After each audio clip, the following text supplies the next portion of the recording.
The Kelver expanse stretched across the galaxy like a canvas of swirling dust and gas, a nebula that cradled the Kelverin, a race of bioluminescent nomads who drifted in floating cities, powered by their dying star Akaris.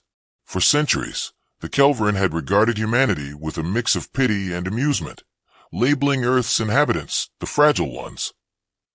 Our lack of natural glow, our clunky reliance on machines, our chaotic chatter across radio waves, they saw it all as proof of weakness. But when Karis began to fade, its light sapped by a parasitic energy leech buried deep within its core, their arrogance cracked. With their cities dimming and their life force waning, the Kelverin faced a choice: extinction or an alliance with the very species they mocked. The plea arrived on Earth via a shimmering envoy named Vera, a Kelverin diplomat whose form pulsed with fading light. Her message was stark: aid us, and we'll share our secrets of energy manipulation, a gift to light your worlds for millennia. Fail or refuse, and we'll take your sun, soul, to sustain us instead. The threat hung heavy, but the opportunity glittered. Kelverin tech could revolutionize human power grids, ending energy scarcity forever. The United Earth Council scrambled, and Captain Nia Okoye, a fusion engineer from Lagos with a reputation for turning impossible odds into victories, was tapped to lead the mission. Nia stood on the bridge of the Radiant Dawn, a terraforming vessel retooled with experimental gear, its hull gleaming under the artificial lights of Earth's orbital dock. At 34, she carried a charisma that rallied crews and a mind that saw solutions where others saw walls. Her team was a diverse powerhouse: Dr. Hiroshi Tanaka, a materials scientist from Kyoto who could bend alien alloys to his will; Lena Voss, a German pilot with a daredevil streak honed in asteroid races; and Tariq al-Bayati, an Iraqi diplomat who'd brokered peace in the Sahara conflict. The Kelverin's deadline was a month, time enough to act, but not to hesitate. "Captain," Tariq said, his voice steady as he translated Vera's flickering light patterns, "they need a new star core to replace Karis' failing heart. The leech is accelerating. Estimates give us 28 days before they invade Sol's orbit." Nia leaned against the console, her dark eyes narrowing. "Then we build them a sun they can't steal." "Hiroshi, what's our starting point?" Hiroshi, his glasses fogged from hours in the lab, gestured to a holographic blueprint. "I've prototyped a microfusion sphere, small enough to fit in the cargo bay, powerful enough to ignite a stellar reaction. It's built from scavenged Kelverin alloys, but we need a catalyst to kickstart the fusion." Their envoy mentioned something called the Vault. The Vault was a sacred asteroid drifting in the expanse, a repository of Kelverin relics guarded by zealots who opposed any deal with humans. Vera admitted the catalyst, a pulsating crystal, was there, but retrieving it meant facing resistance. "They'll see us as thieves," Lena warned, her fingers drumming on the pilot's yoke. "We'll be lucky to get out alive." Nia's mind raced. A direct assault was out. Kelverin defenses outmatched human tech, but she saw an opening. "Vera," she said, turning to the envoy, whose light dimmed with each word, "can you stage a diversion? Make it look like we're backing off." Vera's glow pulsed in agreement. "A false surrender will draw the zealots to our council chamber. You'll have a window. Use it wisely." The plan took shape. The Radiant Dawn would slip into the Vault's orbit under cover of the diversion, with the crew disguised to blend into the nebula's glow. Hiroshi worked overnight, rigging their suits with bioluminescent panels, a hack that mimicked Kelverin light signatures. The team trained in zero-G, practicing stealth moves amid floating debris. The mission launched at 3 o'clock Universal Time. Vera's broadcast crackled across the expanse, a harmonic plea for peace that lured the zealots away. The Radiant Dawn glided silently, its engines muted, toward the Vault, a jagged rock glowing with internal light. Lena piloted with precision, threading the ship through a maze of drifting asteroids, her face a mask of concentration under the suit's hood. "We're in range," she whispered. "Dropping now." Nia, Hiroshi, Tariq, and Lena exited via a tether line, their suits casting an eerie glow against the Vault's surface. Inside, the air hummed with energy, walls lined with crystalline structures that pulsed like veins. They moved fast, guided by Vera's coordinates, but the twist hit hard. Zealot scouts remained, their light spears gleaming. The first clash came when a guardian lunged at Tarek, its weapon grazing his suit. Nia reacted, using her suit's thruster to kick up a dust cloud, blinding the attacker. "Keep moving," she shouted, leading the team deeper. The catalyst chamber loomed, a cavern with a single crystal pulsing at its center, its light a hypnotic dance. Hiroshi scanned it, compatible, but guarded by a second layer of defenses. Tarek negotiated with a lesser guardian, offering a human trinket, a solar-powered lamp, as a gesture of goodwill. The guardian hesitated, its light flickering, giving them an opening. Lena grabbed the crystal, its energy surging through her gloves, but the alarm triggered. Zealot reinforcements poured in, their spears casting arcs of light. Nia ordered a retreat, but the exit was blocked. Thinking fast, she activated the Radiant Dawn's external speakers, blasting a Kelveran lullaby Vera had shared. Its rhythm disoriented the Zealots, buying time. The team sprinted back, crystal in hand, as Lena piloted a daring escape, rolling the ship through an asteroid field that left pursuers in disarray. Back aboard, the crew cheered, but the victory was fragile. The crystal pulsed erratically, and Vera warned that the Kelveran Council might reject their efforts, swayed by Zealot propaganda. Nia set the sphere's assembly in motion, her mind already on the next hurdle. "We've got the heart," she said. "Now let's give them a soul." The nebula glowed faintly as the Radiant Dawn prepped for the next phase, the galaxy watching to see if humanity's weakness could birth a star. The Radiant Dawn hummed through the Kelver expanse, its hull reflecting the nebula's swirling hues. Inside, the catalyst crystal sat in a containment field, its erratic pulses casting flickering shadows across the engineering bay. Captain Nia Okoye stood before it, her dark eyes locked on the glowing relic. The crystal was the key to igniting the microfusion sphere, a new heart for Karis, the Kelveran's dying star, but its instability was a problem they hadn't anticipated. If they couldn't stabilize it, their mission to save the Kelveran and protect Sol would fail, and the fragile alliance with their bioluminescent allies would collapse. Dr. Hiroshi Tanaka adjusted his glasses, his fingers dancing over a holographic interface as he analyzed the crystal's energy output. "It's like a heartbeat with arrhythmia," he said, his voice tinged with both frustration and fascination. "The Kelveran alloys in the sphere can handle the fusion reaction, but this crystal's fluctuations could overload the system, or worse, detonate it." Nia crossed her arms, her mind racing. "Can we dampen the pulses? Create a buffer?" Hiroshi frowned, tapping a sequence into his console. "Maybe. I'd need to recalibrate the containment field with a resonance filter, but we're short on time. The Kelveran Council's meeting in 72 hours to decide whether to accept our sphere or invade Sol's orbit." Lena Voss, sprawled in the pilot's chair, spun around with a grin. "No pressure then. Just build a star, save 2 civilizations, and don't blow ourselves up. Easy day." Tarek Al-Bayati, seated at the comm station, looked up from translating a fresh message from Vera, the Kelveran envoy. His expression was grim. "The Zealots are gaining traction. They're calling us light thieves, and claiming we desecrated the vault. Vera's struggling to keep the Council on our side. If we don't deliver a working sphere soon, they'll side with the Zealots and come for Sol." Nia's jaw tightened. The Kelveran's threat to harvest Earth's sun wasn't just a bargaining chip.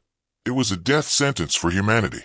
But she hadn't climbed from a Lagos Tech lab to leading this mission by backing down. "Then we make it work," she said. "Hiroshi, start on that filter. Lena, plot a course to the Karis core. We need to test the sphere in situ. Tarek, get Vera on a secure line. We need her help to buy time." The crew snapped into action, the Radiant Dawn buzzing with purpose. Vera's holographic form appeared, her bioluminescent glow dimmer than before, a sign of Karis' worsening state.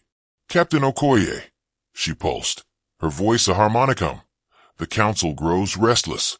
The Zealots demand a trial by light, a Kelveran ritual to prove your worth. Refuse, and they'll declare war." Nia exchanged glances with her team. "What's the trial?"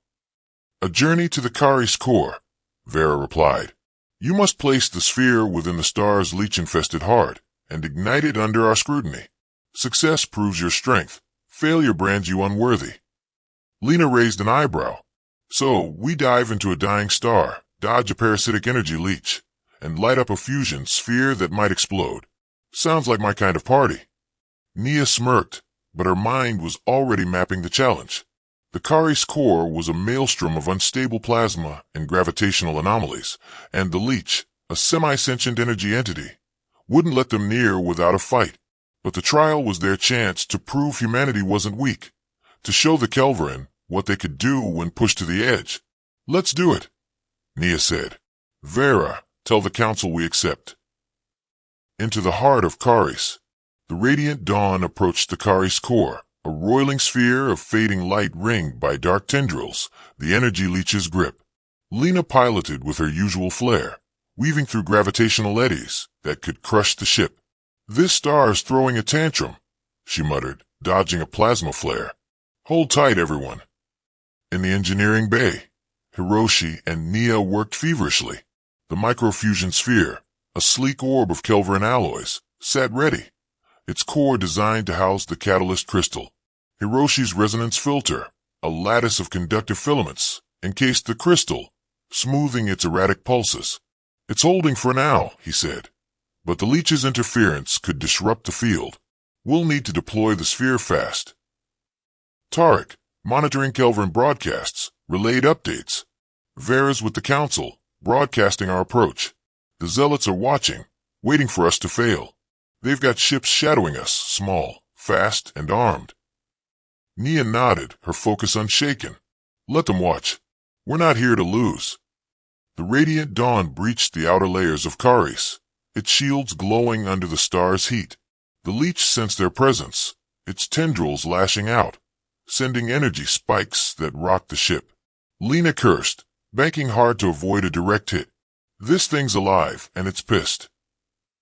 Nia activated the ship's modified emitters, rigged to emit a frequency mimicking Kelverin light patterns, a trick inspired by their vault heist. The leech hesitated, its tendrils curling back, giving them a narrow window. Now, Lena. Nia shouted, leaned of the ship toward the core, a churning vortex of plasma and darkness. The sphere, mounted in an external pod, was ready for release. Hiroshi monitored its systems, his voice steady despite the chaos. Crystal stable. Spheres primed. We're in position. But the zealots weren't done. Their ships, sleek, glowing vessels, swooped in, firing pulses that disrupted the radiant dawn shields. Tarek patched into their comms, broadcasting in Kelverin. Stand down. We're here to save your star, not steal it. The lead zealot ship responded, its captain's light pulsing with fury. You defile Karis with your machines. Leave or perish. Nia didn't flinch. Tarek, keep them talking. Lena, get us closer. Hiroshi, prep the sphere for manual deployment. Manual. Hiroshi's eyes widened. You're not going out there, are you? Someone has to, Nia said, already suiting up. Her bioluminescent suit glowed, designed to withstand the star's radiation. I built this sphere. I'll see it through. Lena protested, but Nia was already moving. She tethered herself to the ship, exiting through an airlock into the heart of Karis. The leech's tendrils writhed around her, drawn to the crystal's energy. Nia's suit thrummed, its light mimicking the Kelverin's, keeping the leech at bay. She reached the sphere's pod, manually aligning it with the core's gravitational center. Inside, Hiroshi's voice crackled through her comms. Nia, the filter's holding, but the leech is reacting. You've got maybe 5 minutes before it overwhelms the system. Nia worked fast, her hand steady as she connected the crystal to the sphere's core. The leech surged, a tendril grazing her suit, sending a shock through her body. She gritted her teeth, focusing on the task. The sphere hummed, its alloys glowing as the crystal's energy stabilized. Almost there, she whispered. Outside, Lena dodged zealot fire, her piloting a dance of precision and instinct. Tarek's diplomacy faltered. The zealots were beyond reason. But Vera's voice broke through, broadcast from the council. Cease your attack. The humans risk all for Karis. Let them prove their light. The zealot ships hesitated, their lights dimming. Nia seized the moment, activating the sphere. A pulse of energy erupted, a miniature star igniting within Kari's core. The leech shrieked. A sound felt more than heard, its tendrils dissolving as the sphere's light overwhelmed it. Kari's flared, its glow returning, brighter than ever. Nia stumbled back to the airlock, her suit scorched but intact. Lena pulled the radiant dawn out of the core, the ship groaning under the strain. The crew watched in awe as Kari stabilized, its light flooding the expanse. The zealot ships retreated, their resolve broken by the undeniable proof of humanity's success. A fragile victory. Back aboard, the crew collapsed in exhaustion and relief. Vera's hologram appeared, her glow vibrant for the first time. "You've done it, Captain Okoye. Kari's lives, and the Council sees your strength. But the zealots remain, and some still whisper of taking soul." Nia wiped sweat from her brow, her mind already on the next step. "Then we're not done. The sphere's a prototype. It'll keep Kari stable for now, but we need a permanent solution. Hiroshi, can we scale it up?" Hiroshi nodded, already sketching new designs. "With more Kelvin alloys and a second crystal, we could build a self-sustaining core. But the vault's tapped out. We need to find another source." Tarek leaned forward. "Vera, your people mentioned an ancient Kelvin outpost, Irinder. It's abandoned, but there are rumors of a crystal cache. Can you get us coordinates?" Vera's light pulsed hesitantly. "Irinder is forbidden, cursed by our ancestors. But for Kari's, I'll provide the path. Be warned, it's guarded by automated defenses, and the crystals there are unstable." Lena grinned, cracking her knuckles. "Unstable crystals, killer drones, cursed outpost? Just another Tuesday." Nia stood, her resolve unshaken. "We didn't come this far to stop now. Set course for Irinder. Let's finish what we started." The radiant dawn turned toward the nebula's edge, Kari's renewed light at their backs. The Kelvin watched, some with hope, others with suspicion. Humanity had proven they weren't weak, but the galaxy was vast, and greater challenges loomed. Nia gripped the sphere schematics, her heart steady. They'd built a sun once. They could do it again.